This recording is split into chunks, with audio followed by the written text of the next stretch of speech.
বয়স দিতে সাথে সাথে বয়স লাগবে। আসসালামু আলাইকুম, শুভ সকাল সবাইকে। কেমন আছেন সবাই? আলহামদুলিল্লাহ, আমিও ভালো আছি। আজকে আপনাদের সাথে শেয়ার করব বুয়া ভাত কিভাবে রান্না করে। আমরা তো গ্রামে মানে ছোট চাউল দিয়ে যেটা রান্না করি সেটাকে বউ ভাত বা হচ্ছে কি বলে বউ খুদা বলি, আর শহরে এরা বলে হচ্ছে বুয়া ভাত। তো বুয়া ভাত কিভাবে রান্না করে সেটাই আপনাদের সাথে শেয়ার করব। প্রথমে এই যে আদা কুচি আর হচ্ছে পেঁয়াজ কুচি তেল দিয়ে এভাবে ভেজে নেওয়া হচ্ছে। তারপরে এর মধ্যে অনেক কিছু উপকরণ দেওয়া হবে, দেখতে থাকুন।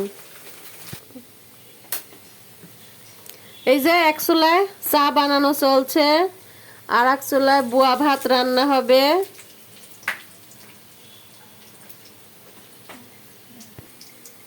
এই যে দেখুন, এর মধ্যে এখন এই যে ডাল আর চাল, চাল ডাল একসঙ্গে ধুয়ে নেওয়া হয়েছে।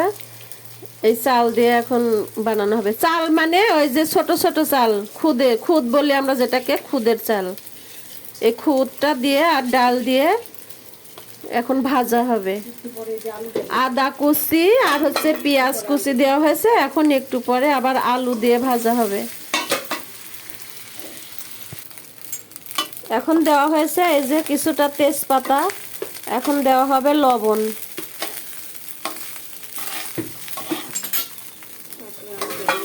তারপরে এখন কুচি করে রাখা আলুগুলো দিয়ে দেওয়া হলো।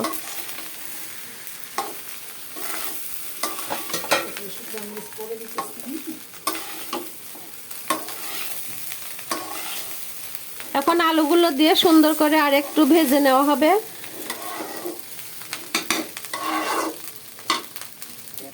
দেখুন চালগুলো কত সুন্দর ভাজা হয়েছে। এর মধ্যে কিন্তু কোনো হলুদ দেওয়া হবে না।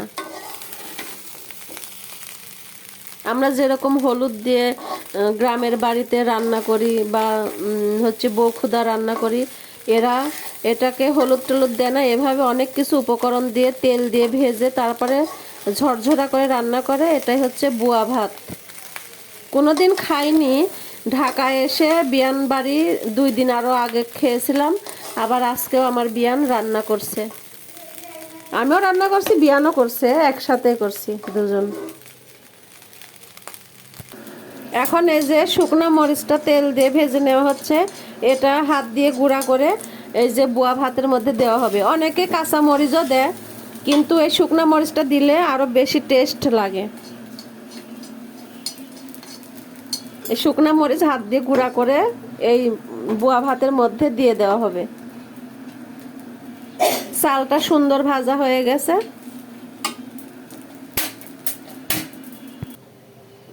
এই যে মরিচটা সুন্দরভাবে এভাবে গুঁড়া করে নিলাম। এখন এই গুঁড়াগুলো বুয়া ভাতের মধ্যে ছিটিয়ে দেব। এটাই হচ্ছে আসল ফ্লেভার।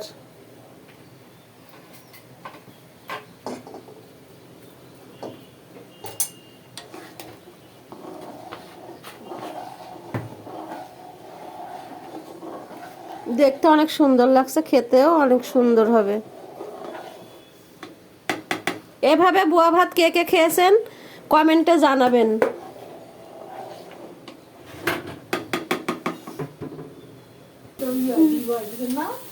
দর্শক শ্রোতা, এই যে বুয়া ভাত একদম কমপ্লিট। এই যে আজ তাহলে রাখছি, আল্লাহ হাফেজ।